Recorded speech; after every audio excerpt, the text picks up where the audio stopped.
Happy Pride in the nation's capital, everyone. This year, as we celebrate the visibility and beauty of the LGBTQ community, we also will be marching for the health rights and justice of the LGBTQ community.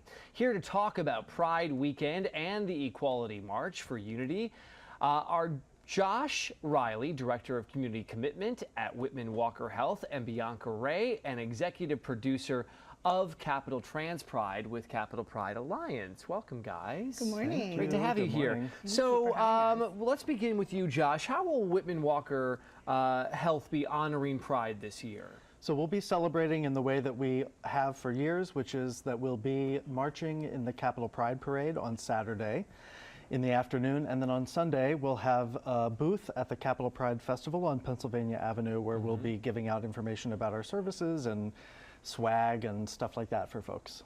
And for people that don't know what Whitman Walker does in the community, it's a lot. It's a lot. So that's why you'll be out there informing, but give people a brief idea. Sure. So Whitman Walker is a community health center. We were established in the early 70s as a part of the DC Free Clinic to offer affirmative care, culturally competent care, at that time for gay men, and our services have expanded, certainly to include folks living with HIV and the greater DC community. Aside from standing up for LGBTQ rights, what does this weekend mean to Whitman Walker?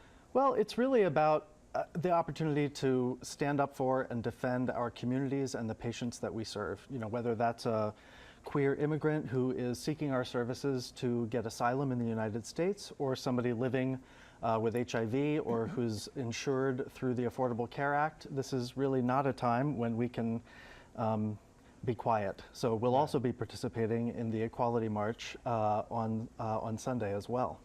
Let's shift gears a bit. Bianca, how long have you been involved with Capital Trans Pride? Yeah, I've been an executive producer for Capital Trans Pride for the past 2 years, and I've been a volunteer for about 4 years. Excellent. That took place a couple weekends ago, Trans Pride.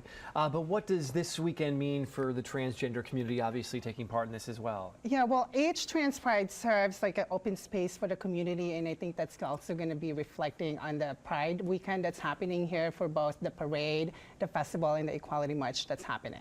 How long has Capital Trans Pride been going on? And again, what are some of the things that you guys have planned for this weekend? Yeah, totally.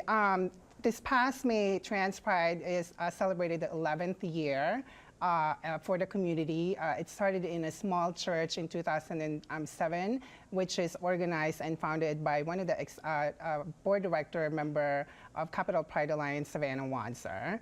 And from that, it just kind of grew from like having one big event to like other smaller events that are happening to kick off for the big Pride weekend. So this Saturday, for the first time, we're actually going to have a trans pool party that's going to be at the Vita on U Street and 14. I know exactly where that is. Yeah, and we also have partnered with the mayor's office to do a rainbow crosswalk painting event. So both crosswalk is going to be painted with rainbow colors to represent the LGBTQ community, and then a trans flag colors to specifically represent the trans community. Well, that is great stuff. Josh and Bianca, thank you for your time today, and thank you for coming in, all the work you do. And it is an exciting weekend ahead of us here in the nation's capital for many reasons. And of course, there is some more detail on your screen right now about the Equality March taking place this weekend, 8:45 a.m. on Sunday. Folks can march with us. Meet us at the Elizabeth Taylor Center. Excellent. Start there. Perfect. Great, guys. Good information. We will have more of Let's Talk Live right after the break. Don't go anywhere. The proceeding was a sponsored segment.